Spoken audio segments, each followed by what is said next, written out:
大家好，我係添 Sir， 今次帶大家行位於將軍澳嘅小夏威夷，欣賞兩大瀑布，小夏威夷瀑布同埋連淵台瀑布。路程短，林蔭多，輕鬆又易走，係炎夏行山不二之選。起點喺呢個將軍澳寶林，離開港鐵站之後呢，穿過新都城中心二期，幾分鐘就可以去到山徑入口㗎喇。跟住就元寶坑徑行，先行去小夏威夷嘅下游，睇一睇壯觀嘅連淵台瀑布，然後就返轉頭，循小夏威夷徑繼續行上去，好快就會去到小夏威夷。最後欣賞一下人稱小夏威夷瀑布嘅小堤壩就結束。路線非常短，一上一落唔使1個鐘。至於落山，大家可以選擇沿路折返，又或者沿小夏威夷徑直落，就可以迅速咁樣返市區啦。事不宜遲，起程。先從寶林站 A2 出口離開，然後靠左穿過新都城中心2期。見到扶手電梯呢，就落一層，繼續穿過商場，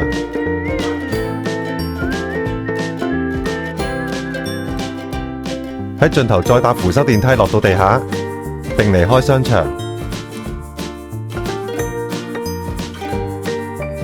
靠右橫過馬路，往魷魚灣嘅方向行。跟住就利用馬路橫過寶林北路到斜對面。唔想等燈位嘅，可選擇行人隧道。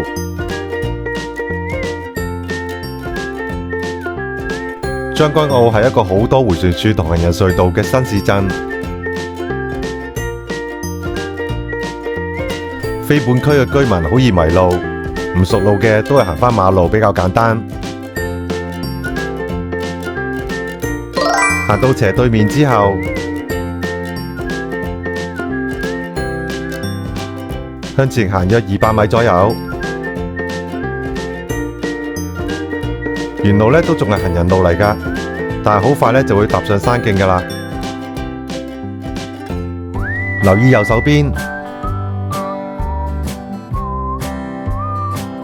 就喺呢個英明苑對面行人路嘅右邊，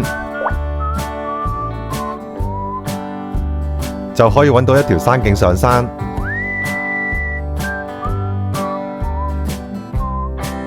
沿梯級呢開始上山啦。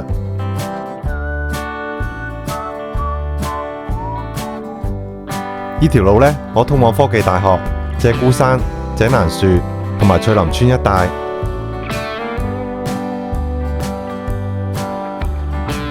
起初全部都係手作梯級嚟㗎。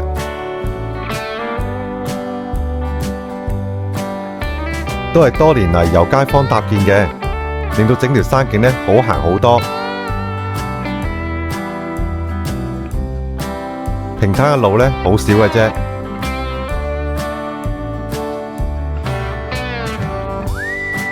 九成呢都係梯級嚟嘅。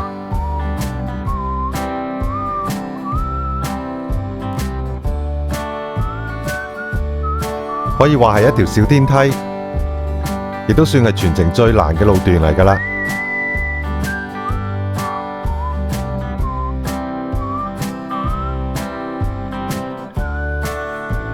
初段上山呢，約係280米左右，一般呢10分鐘內就行完㗎啦。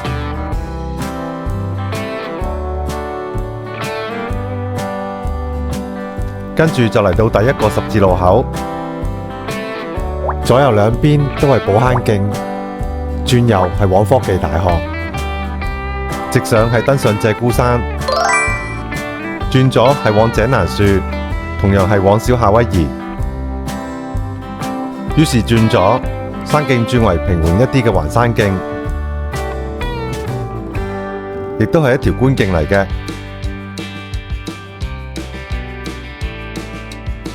所以呢，路況呢係非常之靚嘅，因為本身呢就係一條市區晨運徑，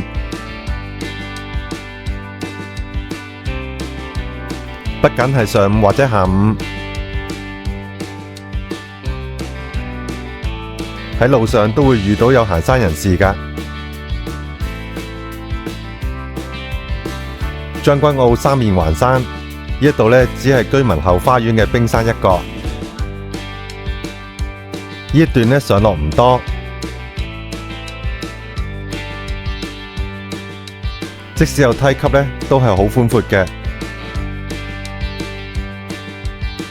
而且都只係暗斜，斜度唔大嘅。寶坑徑呢主要係一條環山徑，但係都有少少上落嘅。呢條路嘅好處係可以避開一部分喺市區嘅路段，可以走喺林蔭樹下，比較清涼。天氣炎熱行呢度真係適合不過㗎。不如先簡單講講小夏威夷嘅一啲歷史。小夏威夷其實係一個人工湖，名叫大牛湖。話說大牛湖堤壩係於1906年由一位加拿大麵粉廠商人連尼所興建嘅，但可惜開業2年後欠下巨款，連尼因此而輕生。由於有傳佢係上吊自盡，所以廠址嘅地點亦都被稱為吊頸嶺，亦即係現在嘅調景嶺，而當年嘅地名係照鏡華。故事講到呢度先，一陣再講。經過一條小石屎橋之後，開始見到官方嘅路牌，路面呢亦變得更寬闊。第一個目標係連苑台瀑布，就喺呢條路上邊。喺呢個寶坑徑同埋連苑徑，大約行1.2公里就會到㗎喇。快嘅就行15分鐘，慢嘅亦都唔會太慢嘅，因為全條路都非常平緩易走。不經不覺嚟到第2個十字路口，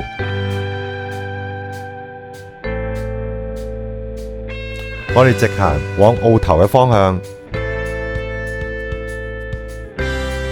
呢一小段係連苑徑，行多約250米就會到。剛剛嘅十字路口，全程將會經過3次㗎，大家要特別記住喎。一路上逐漸會聽到潺潺嘅流水聲，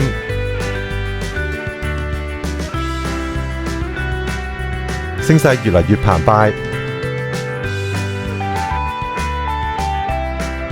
未到都已經感受到其震撼啦。轉個彎就嚟到連苑台嘅小橋，細看溪流嘅四周風景。呢度就係連苑台瀑布嘅下游，溪水原石間洶湧傾流，彷彿出現咗2條嘅小瀑布，非常秀麗，係第一個靚景位置。真正連苑台瀑布就喺上面，可以睇到㗎。先從呢個溪流嘅左手邊行入去，只需要靠左行，唔需要走近石澗或者索澗前進。留意呢條路線呢，全程都係唔使濕腳㗎。沿住明顯嘅風景呢，小心翼翼咁樣行上去，就可以去到連苑台瀑布底，一睹連苑台瀑布嘅風采。連苑台瀑布係第2個靚景位置，上嚟呢有少少崎嶇，瀑布呈階梯形，個形態就好似唔同寨嘅散發瀑，但可惜污染極之嚴重，周圍都係白泡，大家千祈唔好落水玩啊！欣賞完連苑台瀑布，就立即離開啦，不宜久留，因為瀑布底較多蚊蟲滋生。返去小橋之後，隨即沿路折返，回到剛剛話將會經過3次嘅十字路口。繼續講返未完嘅歷史故事先。當時嘅蓄水池長度約50米，闊25米，水深高達14米。工廠執咗笠之後，鄰近嘅村民呢都常常去嗰度游水。喺1950年，更有本地嘅商人經營小夏威夷游泳場，起咗一啲亭台樓閣、長橋，更加趕植花木。好，返到第2個十字路口之後，然後轉咗往井欄樹。呢一段係小夏威夷徑，山徑都好闊，富有古道嘅樣式，只係昔日通往泳場嘅路。講返古先，由於池水太深，泳場嘅遇溺人數多不勝數啊！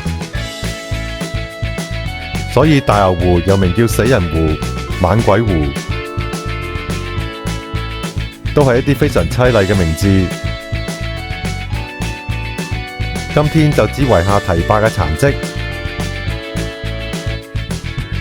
已睇唔到當年長50米嘅蓄水池啦。但係個大約位置都仲係可以估計得到㗎，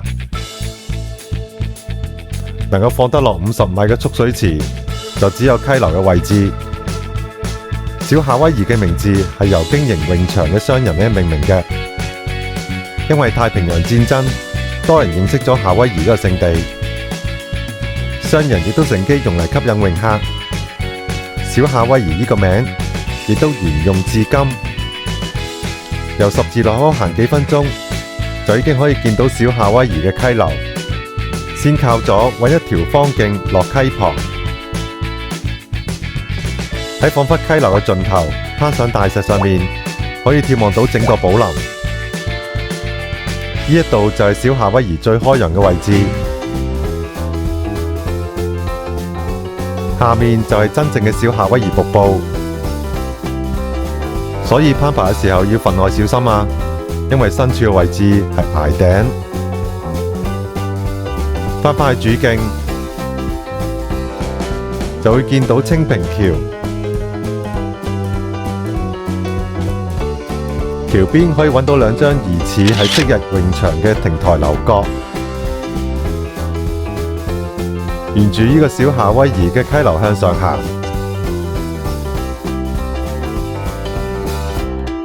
一路上嘅溪流景色都十分宜人。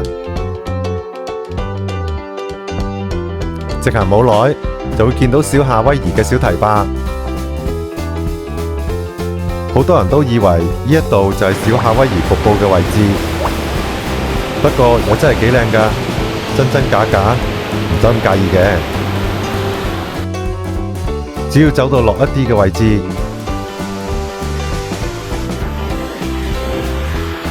就可以欣賞到小瀑布，亦都係第3個嘅靚景位置。其實比連苑台瀑布細好多，亦都好矮。不過每逢雨後，瀑布都會顯得十分壯觀，值得一嚟㗎。嚟到呢度，基本上所有景點都已經睇完㗎啦。行山人士可以選擇繼續直上往井欄樹離開，或者沿路折返返將軍澳。返將軍澳嘅話，就再次橫過清平橋，沿剛剛上嚟嘅路落返去。趁住落山嘅時間，不如再講多一啲鮮為人知嘅小夏威夷近代史。話說，小夏威夷曾被人遺忘一時，源於70年代剛剛開發將軍澳嘅時候，寶林北路同埋寶林路嘅馬路一開通，村民就好自然咁選擇咗行寬闊嘅馬路，而忽略咗呢條小夏威夷徑。這一下子就荒廢咗小夏威夷徑10幾20年啦。直到2002年，由當時兼任區議員同埋井欄樹村長嘅邱志雲，連同壁屋懲教處協助下，花咗足足6個月時間，先至開通翻條古道，令古道重見天日。再築起全新嘅清平橋同平安橋，小夏威夷徑先至有今天嘅模樣。只不過係20年前嘅事嚟嘅啫，可能唔講你真係唔知㗎。終於翻嚟十字路口，轉咗就係沿路折返嘅寶坑徑。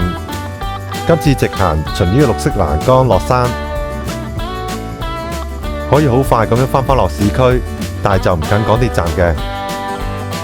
不過呢一條路呢係更加易行嘅噃，就連少少波幅上上落落都冇㗎，就係一條暗斜，一轉眼就落到底㗎啦。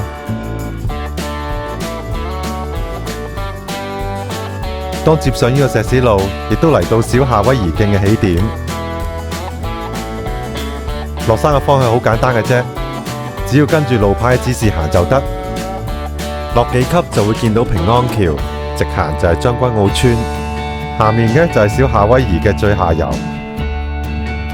建議呢靠左行，村民呢有清晰指示嘅，以減低對村民嘅滋擾。尾段係馬路，就係一條石屎路，只係好短嘅啫。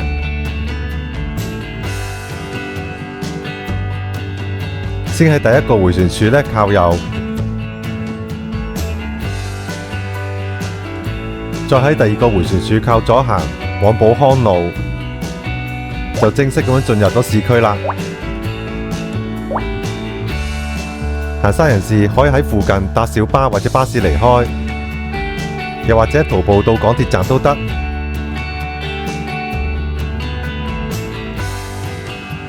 今次嘅旅程就嚟到呢度，希望大家都可以開心上山，安全落山啦！鍾意我 channel 嘅朋友記得 subscribe 同 like 啊！揾行山路線記得嚟 teamhiking.com， 我哋下次再見啦，拜拜！